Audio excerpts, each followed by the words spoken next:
tanto ruido confunde. ¿Qué o quién estará detrás? ¿Te atreves a abrir? En la web suena más fuerte y claro.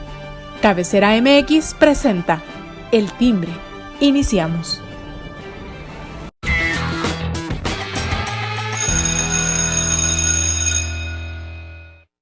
¿Qué tal, amigos? Muy buen día, me da mucho gusto saludarlos. Ya es viernes de El Timbre Online y el gusto también de saludar a mis compañeros que están el día de hoy con nosotros. Saludo con mucho gusto a Daniela Geomarneri. ¿Cómo estás, Daniela? Hola, ¿qué tal? Gracias, Alberto, Inma, Osvaldo, a quienes nos están siguiendo en esta ocasión. Muchísimas gracias por la invitación. Bienvenida. Gracias. Inma Ramírez, ¿cómo estás? Muy bien, Alberto. Buenos días a todos y especialmente a mis compañeros Daniela y Osvaldo que hoy nos acompañan. Y pues bueno, aquí estamos para echar toda la carne al asador. Excelente, bienvenida. Osvaldo Monos, qué gusto verte de nuevo.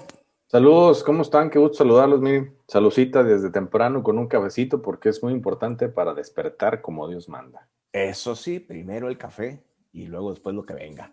Excelente, pues qué buen día para todos. Yo le invito a usted que nos ve a través de las redes sociales de Cabecera, que se ponga en contacto con nosotros y pues emita sus opiniones, sus comentarios, sus sugerencias y todo lo que pues le gusta y no le gusta de lo que aquí le presentamos. Bueno, vamos a dar inicio, ¿les parece? Pues la tragedia, ¿no? La tragedia que pues vivimos en México, lamentablemente esta situación de la línea 12 del metro que se pues colapsó, lamentablemente colapsó y pues hubo pérdidas humanas que lamentar y heridos.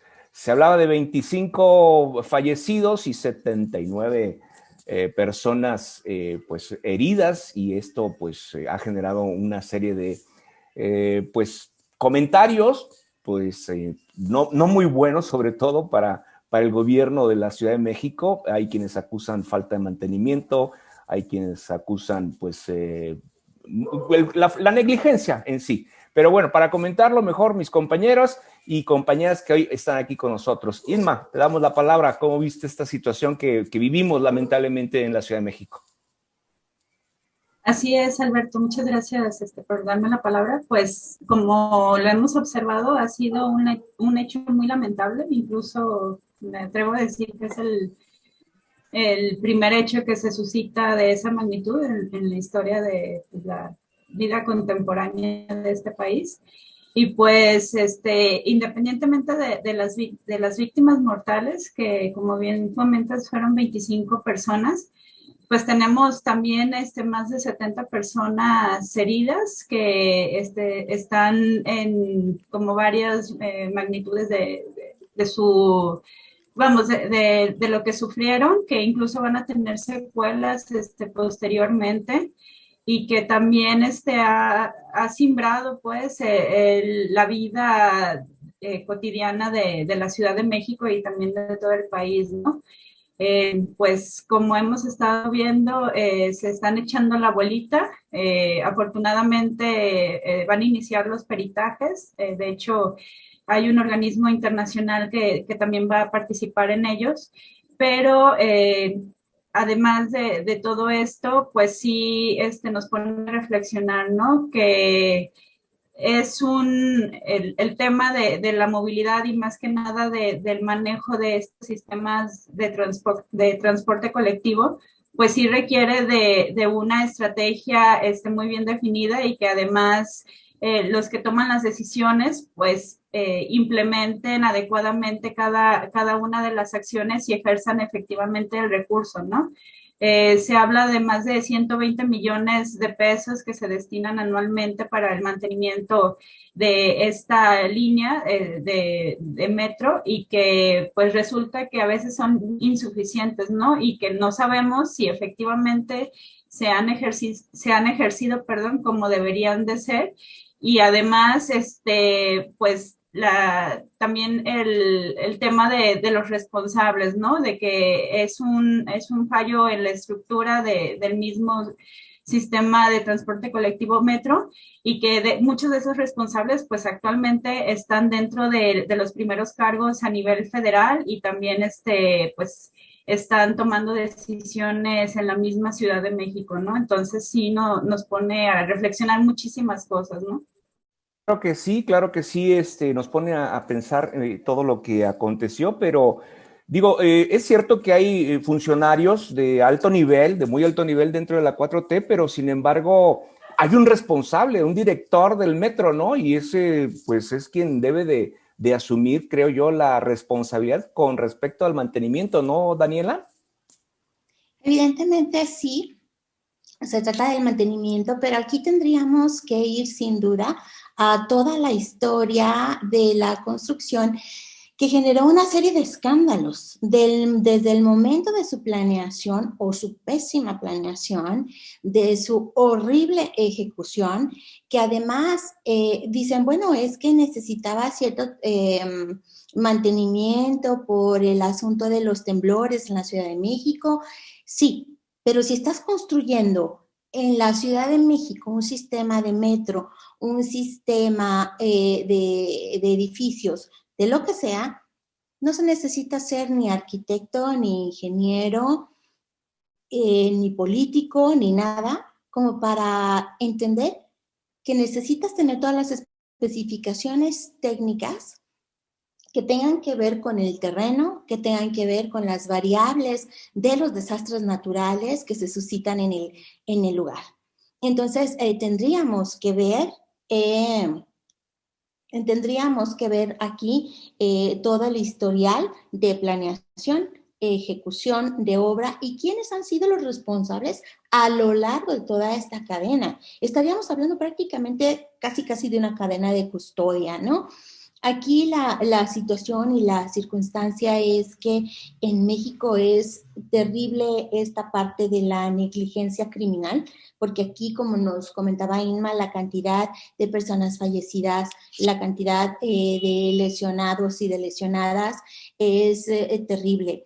El día de hoy, como una anécdota platicaba después de haber llevado a mi tío a la vacuna, caótica por cierto, y me platicaba que él considera que la vida es algo así como un tren de metro, y que tenemos diversas estaciones. En algunas estaciones va subiendo gente nueva a tu tren de vida, otros van bajando, algunos se quedan contigo para siempre y hay quienes estamos más cerca que otros de llegar al final de nuestro destino. Y dice, yo me siento más cerca, evidentemente, que tú, que otras personas, pero lo que sí se siente un grado tremendo de impotencia, porque no tienes a alguien de manera directa a quien responsabilizar. Ya no digas a culpar como tal, sino por lo menos a responsabilizar, a que te den una explicación, a un consuelo, qué sé yo. Es el caso del pequeñito de 12 años de edad, Brian, creo, que platicó con su madre vía telefónica escasos minutos antes de la tragedia. Después ya no supieron nada de él y lo que encontraron fue su cuerpo, tristemente. Entonces, a él le tocó que su propio tren, que su propio metro llegara a un fin demasiado rápido, y aquí es urgente y es necesario llegar a estas partes, como siempre, ¿verdad? Llegar a las últimas consecuencias. Nunca se llega, nunca sucede, y concluiría con lo que, bueno, parece un lugar común, pero sí están involucrados, lo quieran o no, dos personajes importantísimos de la política actual y de la 4T, dos clarísimos precandidatos presidenciales o figuras que pudieran ser o pudieran aspirar a la postulación presidencial, que es Claudia Sheinbaum y que es Marcelo Ebrard. Lo has dicho perfectamente, muy claro quiénes son esas personas que pues tienen responsabilidad les guste o no, tienen cierta responsabilidad. Pero bueno, yo le preguntaría a Osvaldo, ¿austeridad igual a negligencia? Híjole, es un tema tan duro, tan delicado, pero hay que, como dice Dani, hay que irnos a la raíz, ¿no? Al fondo de esto, y también lo decía Inma, esto son datos duros y que nos duelen, ¿no? Que tenemos que saberlo.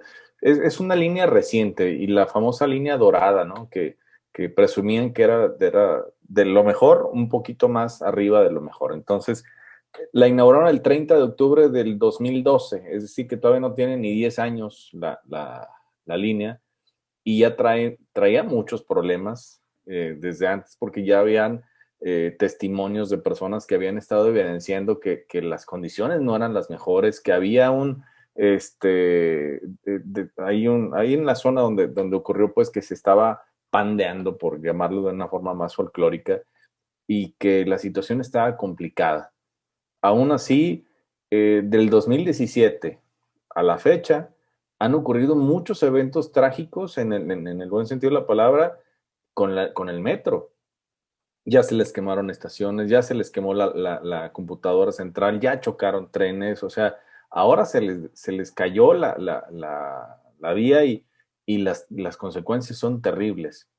Yo preguntaba en días anteriores en Twitter a las cuántas tragedias tienen que correr a la directora del metro, que ya, si se acuerdan, que era directora y la jefa de mantenimiento y la que vendía los boletos y la que barría en las noches las estaciones, o sea, era todóloga la señora.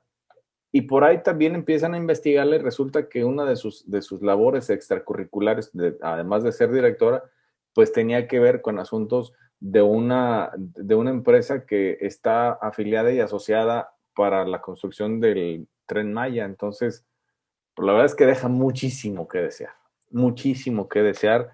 A mí lo que más me sorprendió es que, y decían a manera de chiste en las redes sociales, si esto hubiese ocurrido en el sexenio de Peña Nieto, hubiera llegado Peña Nieto, probablemente a otra estación porque era medio güey y se hubiera equivocado, pero hubiera ido. Y en este caso, bueno, es que lo agarraron ya de noche. ¿Por qué no se cayó el tren más temprano? Porque a esas horas ya el señor ya está acostadito, don Andrés Manuel, porque pues se levanta muy temprano para la mañanera. Entonces, híjole, de verdad que su silencio, su manera de enfrentar esta situación, que además luego le echa la bronca a los medios, ¿no? Que sigue siendo el más... ¿Y eso qué tiene que ver con la tragedia? ¿Por qué no estás ahí presente? ¿Sí? Entonces, la verdad es que no decepciona, porque nunca se puede esperar nada de él. Eso es una realidad.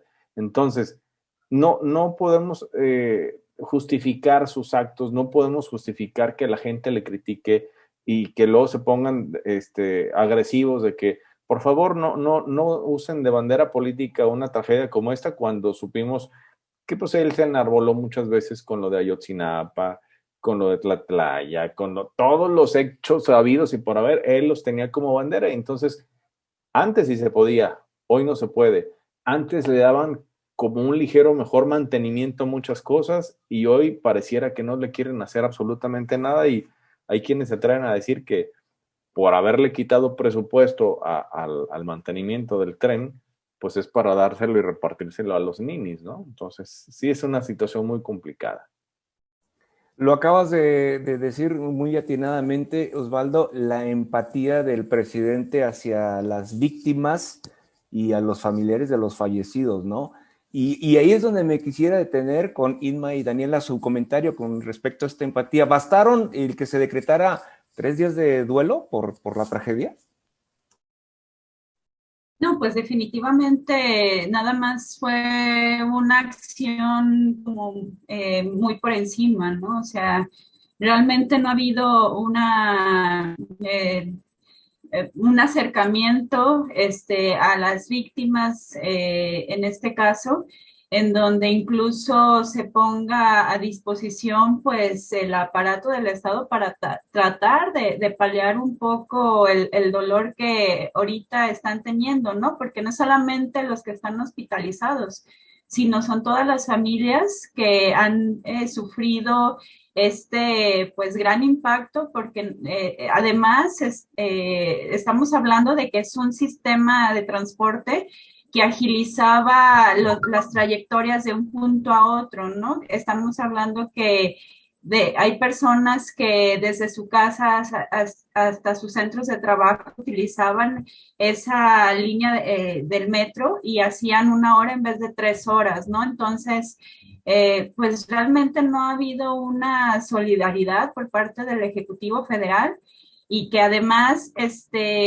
pues, vamos, arrastra otra serie de acciones en donde su respuesta pues no ha sido oportuna, no ha sido sensible, tan solo con la cuestión de que, no sé, una visita a uno de los hospitales en donde se ha canalizado cada una de las víctimas, o tan solo con el tema de cómo van a ser las indemnizaciones, si va a haber un posicionamiento por parte del gobierno federal, incluso de la misma Ciudad de México, es más, hasta de la directora del sistema de transporte del metro, ¿no? Entonces, creo que no, bueno, desde mi punto de vista, pues efectivamente el luto nacional pues no va a resolver una problemática que se va a ir acrecentando conforme transcurran los días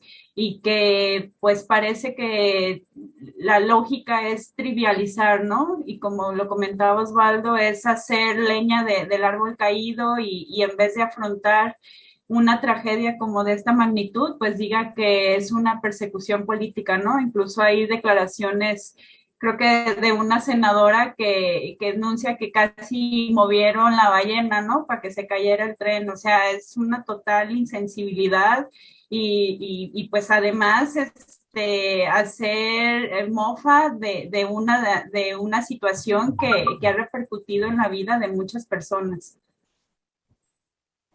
Así es. También Daniela, ahí se vio dijeron que habían visto a Calderón empujar así y con un martillito estarle pegando todos los días en la noche y que ese día andaba borracho cuando andaba conduciendo el tren. Es lo último que supe yo. Daniela, te escuchamos. Requiere sin duda una capacidad de autocrítica que hemos visto muy poco. Eso es una realidad. En el actual gobierno de la 4T, de la que en algún día sí me gustaría hablar en positivo, porque sí los tiene. Pero tristemente en este caso sí falta esta parte de autocrítica, reitero, nada, ningún castigo, ni ninguna visita del presidente ni de nadie le va a devolver la vida a Brian, ni a ninguna de las personas que fueron impactadas con este accidente. Sin embargo, implica una parte de la responsabilidad por parte de las autoridades, más cuando se trata, y pudieras decir, bueno, pues es que el presidente, ¿qué? ¿No? O sea, él es presidente de México, no es gobernante de la Ciudad de México. Sí, pero la sede del gobierno federal se encuentra en la Ciudad de México. Entonces, mínimo por una cuestión de, no me gusta la palabrita, pero bueno, pues de solidaridad con los deudos, tendría que estar ahí presente. Sí, el presidente Andrés Manuel López Obrador tendría que estar presente con las víctimas. Hay algo que pues de repente no nos gusta porque también es el estilo priista y todo. ¿Qué pasó la misma noche de las explosiones del 22 de abril en Guadalajara? Tuvimos a Carlos Salinas de Gortari presente en las calles del sector Reforma y se le acercaron unas personas, de esto me acuerdo clarito porque yo no sé si fue pose o lo que sea, le avientan por delante a un muchacho a informarle cómo estaba la circunstancia y el chico traía aquí una pegotina del PRI. Y lo primero que hace Salinas de Gortari es, en efecto, arrancársela y así como que, oigan, la tragedia no debe de tener colores partidistas. Ahora sí que, porque a veces nos juega a favor y a veces nos juega en contra, ¿no? A mí me gusta me agrada la parte de la 4T, cuando ofrece disculpas a nombre del Estado mexicano, porque bueno, representa a un gobierno.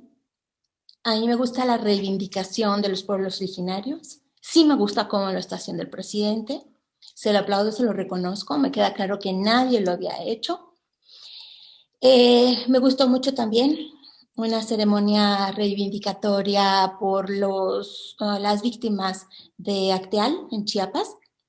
Es un sitio en el que estuve personalmente a cosa de año y medio de la tragedia y fue algo tremendo, fue algo terrible, más de 22 personas masacradas, entre ellas niñas, niños, mujeres de una etnia, digamos, o de un grupo pequeño originario de Chiapas. Bueno, y se hace esta ceremonia reivindicatoria. ¿Por qué no lo haces con las personas que están aquí presentes y a las que puedes abrazar, entre comillas, con el rollo de la COVID? Pero que les puedes dar ese apoyo moral y sí preocuparte por darles una atención de que no se sientan nuevamente victimizadas, que no se sientan nuevamente agraviadas por un gobierno. Sí, no soy yo el responsable directo, pero sí soy la cara del Estado. Vengo, te doy la cara y te abrazo. Sí, es correcto, correcto, totalmente de acuerdo en ese punto que ustedes están plasmando en cuanto a la falta de empatía con las víctimas de esta lamentable tragedia. Que de hecho, sobra decir que los familiares de quienes fallecieron en este trágico pues, accidente están sumamente molestos porque nadie del gobierno se les ha arrimado siquiera para ofrecerles el duelo, ¿no? El pésame siquiera. Lamentable esto que está ocurriendo. Pero bueno, me gustaría que cambiáramos de temas, si les parece. ¿Qué tal en Guerrero? ¿Cómo van las cosas por allá, Osvaldo? Pues allá van muy bien, porque si nos acordamos, le quitan la candidatura a Félix Salgado Macedonio porque no presentó los gastos de precampaña, que eran más o menos como, bueno, un poquito menos de 20,000 pesos, ¿no? O sea, dijeron, no los presentó. Es que no hice precampaña. De todas maneras, tenías que haber informado que no hiciste precampaña y demostrar que no se gastó nada. Pero, pues ahora ya resulta que su hija, toda una Juan, ya hay que decirle Juanita Salgado de una vez para no equivocarnos en el nombre, y pues ya aventó por delante 1,000,000 de pesos, ella ya reportó 1,000,000 de pesos de gasto en campaña y no tiene ni una semana.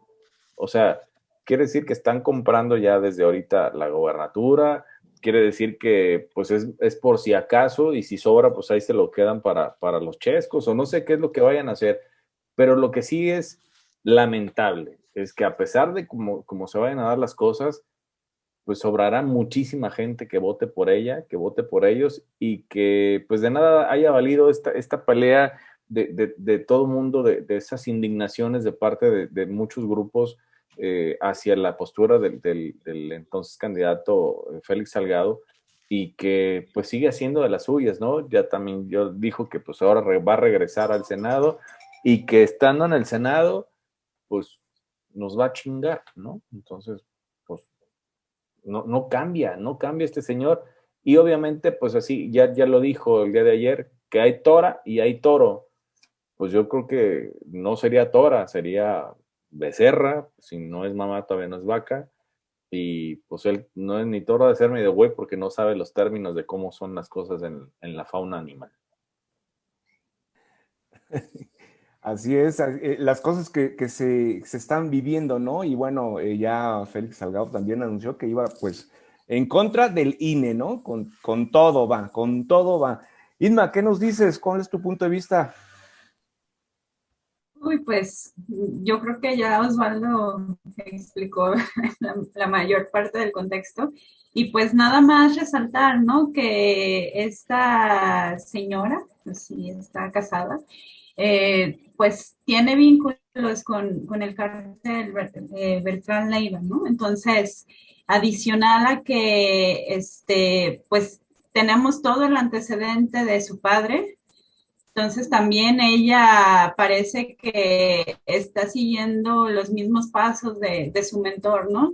Y no es solamente algo fortuito lo que está haciendo, ¿no? Lleva prácticamente pues de su edad adulta pues tratando de ocultar o incluso pues ayudando a que su padre pues siga teniendo estos vínculos con el narcotráfico, simulando las acciones que han estado realizando fuera del margen de la ley, perdón, que rechazando pues múltiples ocasiones que no se han prestado actos de corrupción cuando tenemos un claro ejemplo de nepotismo, que lo que han presentado ahorita de gastos de campaña, pues hasta brinca totalmente, ¿no? De cualquier lógica, porque es 1 millón de pesos y creo que han reportado 28 eventos según